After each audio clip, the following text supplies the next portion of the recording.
Hey everybody, Tony here with part 2 of our options series for beginners. Last week I went over premium, strike price, expiration, and a few other things. This week I'm going to be talking about in the money versus out of the money. I'm going to make this and break it down as simply as I can. So in the money versus out of the money. Last week we spoke that the highlighted areas, whether on the call side or put side, are in the money. And what does that mean? So looking at F-cell here, we can see the strike price is lower than the current share price. So on calls, those would be in the money. Now puts, we can see these are in the money because the price is higher on the put side than the current strike price or than the current share price, as we can see over here. And then the opposite, out of the money puts, which when you're taking puts, you're betting on the stock to go down. So the price of these out of the money puts is lower than the current share price, and the price of these out of the money calls are obviously higher than the current share price, as with calls you're looking and betting on the stock to go up. So what is the difference between in the money and out of the money? Well, in the money calls or puts have something called intrinsic value, and out of the money puts or calls have extrinsic value. So what exactly does that mean? It means that these that are in the money are a little bit more safer and less risk associated than out of the money. So out of the money calls or puts can expire completely worthless if you do not sell those puts or calls before the expiration date. With in the money puts or calls, if you don't sell those contracts before expiration, you will then be assigned shares at the strike price. So say you take, say you're looking at calls and you're like, okay, I'm taking in the money $3.50 strike for whatever reason. If you do not exercise, or if you do not sell those calls before the 17th of December, you will be assigned 100 shares at $3.50. I know in your head now you're probably saying, okay, well, if I can exercise this contract, this in the money contract, at $3.50 and be assigned 100 shares at $3.50, why would I not do that? As that's more than $3 below the current share price. I'll just exercise it and then sell those 100 shares and make profit.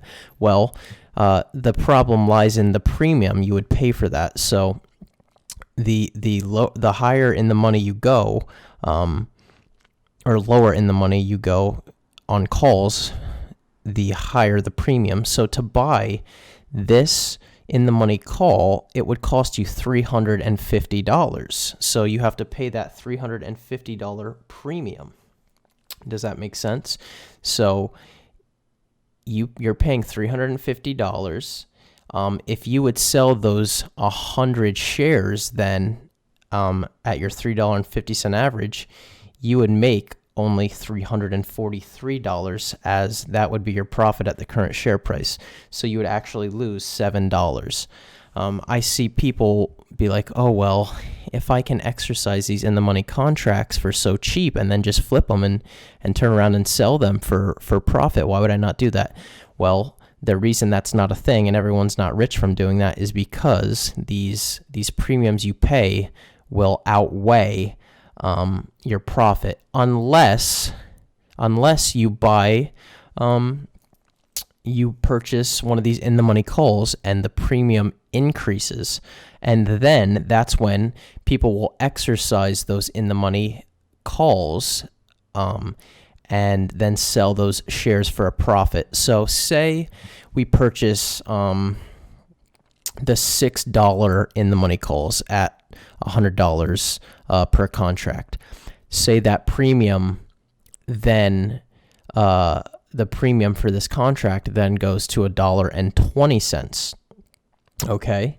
And the price of the stock rises, we would then be profitable. And that's when people would either exercise those in the money contracts for profit, or if they're betting on the stock to continue to rise the price, or they would sell those contracts at a profit.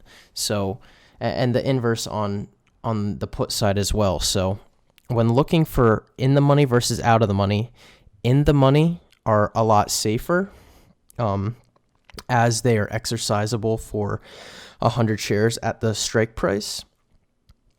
And out of the money are riskier, as you are essentially, with out of the money calls or puts, you're betting on the stock price to reach a price higher or lower than the current price.